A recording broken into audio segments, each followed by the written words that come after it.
you began writing with Holly Dunn and Bill Lloyd. That's correct, and Beth Nielsen Chapman, too.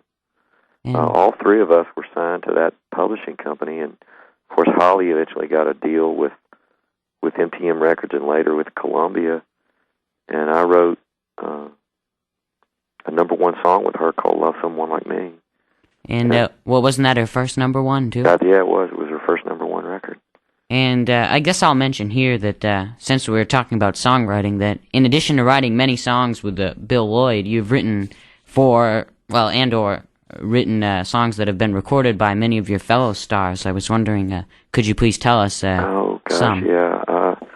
I mean, I've been really lucky, but I had songs recorded by Tanya Tucker to Guy Clark to Pat, in the modern world, Pat Green and Brooks and Dunn. Brooks and Dunn, Gary Allen had a hit record for Keith Urban called "Raining on Sunday," and didn't Sarah Evans have a Sarah #1? Evans, "Real Fine Place to Start" is the title of her last record, and it was a #1 record as well.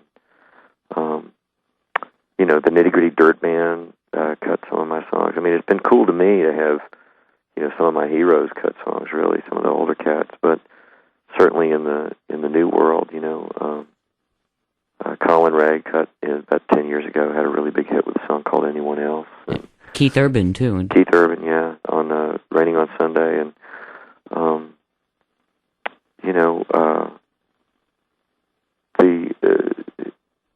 I forget sometimes.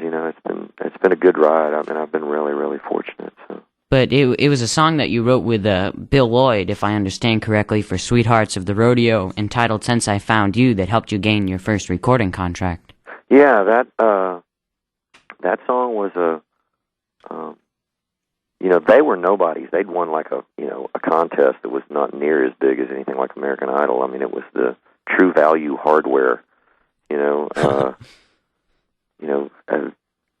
country roundup or something, I think they called it. But you got a $25,000 grand prize, and Columbia Records would put out a single on you, but Columbia liked them so much that they signed them to a deal and did a little EP, which was a 7-song record at the time, and we were on that, and we didn't think anything was going to come of it because they were totally new and they just didn't have any track record or anything going on, and they ended up getting that song and 2 others in a movie called Nadine with this new hot actress named Kim Basinger.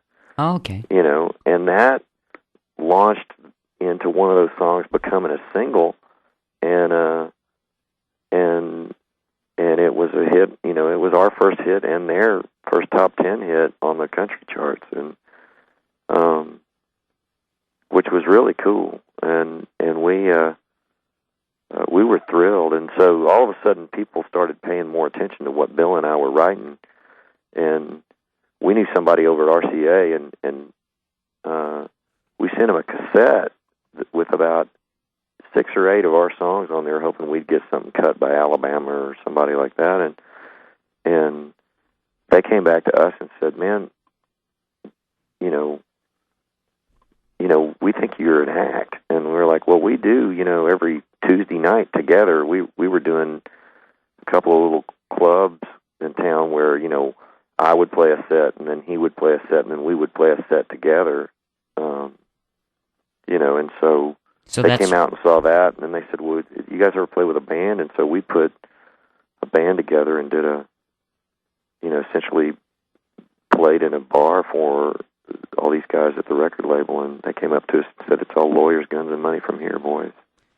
And so that was essentially the birth of Foster and Lloyd. Pretty much, yeah. That was how we got started, and that first album that we put out had 4 hit singles on it. One of them was, the first one was "Crazy Over You," and that was the first time that a duo had ever had a debut record be a #1 record on the country charts. And I was always really proud of that because, it wasn't the Everly Brothers or the Louvins or the Stanley Brothers or any of the, hugely famous duos that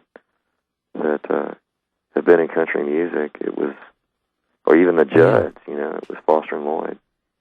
And in addition to Crazy Over You, you recorded such hits as Texas in 1880, which we're going to hear in just a little bit, and A Sure Thing, Don't Go Out With Him, played earlier, and you recorded 3 albums in total together, didn't you? That's correct. We had 3 albums on RCA, and that lasted about 5 years, 5 or 6 years that we did that. So.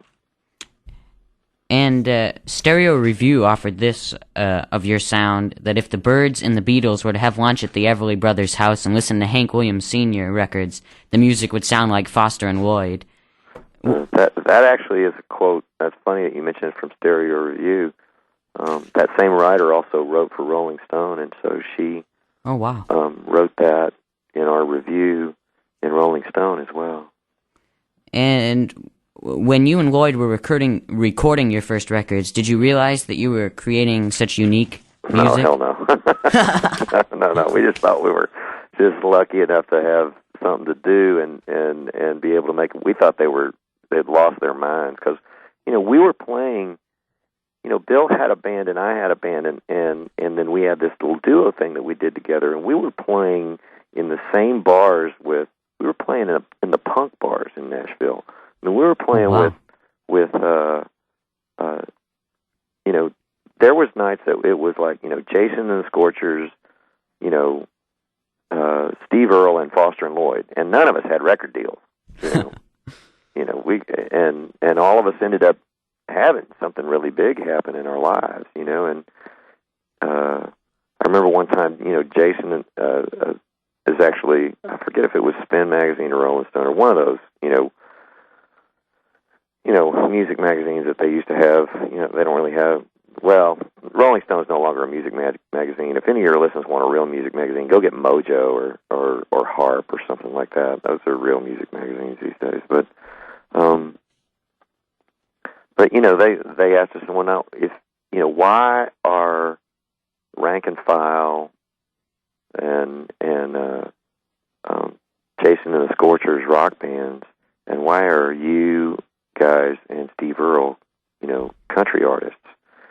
And we said, I think rightly so, because they got signed to pop record deals and we got signed to country labels, and we dialed ours 10% one way and they dialed theirs 10% the other way. Yeah, it's kind of the way life works. So